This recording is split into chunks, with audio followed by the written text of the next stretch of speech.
খিলাফত ব্যবস্থা এটা কি নতুন নতুন নাকি? সবাই বলেন খিলাফত ব্যবস্থা কি নতুন? পৃথিবীতে সর্বপ্রথম যেই রাজনীতি এবং ইসলামী রাষ্ট্রনীতি সর্বপ্রথম আবির্ভাব হয়েছে সেই রাজনীতির নাম হলো খিলাফত ব্যবস্থা। কথা কয় না? পৃথিবীর মধ্যে সর্বপ্রথম যে রাজনীতির সূচনা হয়েছে, যে রাজনীতির জন্ম হয়েছে, যে খিলাফত ব্যবস্থার জন্ম হয়েছে, যে রাষ্ট্র ব্যবস্থার জন্ম হয়েছে, সেই রাষ্ট্র ব্যবস্থার নাম হচ্ছে খিলাফত ব্যবস্থা। এই মাওসেতুন কালমাস আর আব্রাহাম লিঙ্কনের এই মানব রচিত এই রাষ্ট্র ব্যবস্থা আসছে তো কয়েক বছর ধরে। বাংলাদেশেও আমদানি হয়েছে। আপনারা কি একমত আমার কথা? একমত? সবাই বলেন না।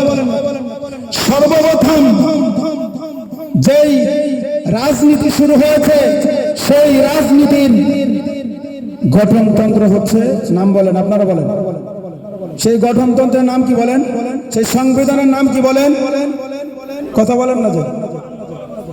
আরে কোরআনে কি রাজনীতির কথা আছে না নাই? তো বলেন না কেন? ভয় লাগে? রাজনীতির সর্বোচ্চ যে নীতির মধ্যে কোনো কালাম নাই, কলম ধরার সুযোগ নাই, সেই রাজনীতির সংবিধান আর গঠনতন্ত্র উপ-আইন বাইলর নাম হচ্ছে কোরআনুল কারীম।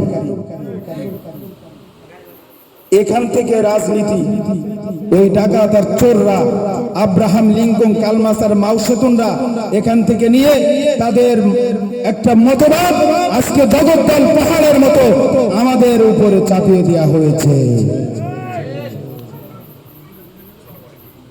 সুতরাং ওখান থেকে আমাদেরকে বের হওয়ার সুযোগ আল্লাহ আমাদেরকে করে দিচ্ছেন, ঠিক না বেঠিক? এখন সুযোগ এসেছে, সব ব্যবহার যদি আমরা না করি, খোদার কসম দিয়ে বলে যাই, হানেফ হব না, কসমের কাফারা দেওয়া রাখবো না। ইসলামী খিলাফত ব্যবস্থার জন্য যদি আমি এই তামান্না হৃদয়ে না করি, তাহলে কাল কিয়ামতের ময়দানে প্রিয় নবীর সামনে জবাবদিহি করে রাখবে। আল্লাহর সুপ্রিম আদালতে আমাদের সকলকেই জবাব দেওয়া লাগবে।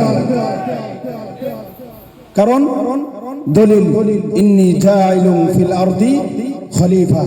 নামাজ যেমন ফরজ, রোজা, হজ, যাকাত যেমন ফরজ, এটা যেমন ফরজ, ঠিক তেমনি ভাবে আল্লাহর জমিনে কোরআনের শাসন ব্যবস্থা কায়েম করার জন্য যুদ্ধ সংগ্রাম এবং খিলাফত ব্যবস্থা প্রতিষ্ঠার জন্য আমাদের সকলকে জীবনের শেষ রক্তটুকু উৎসর্গ করে দিতে হবে।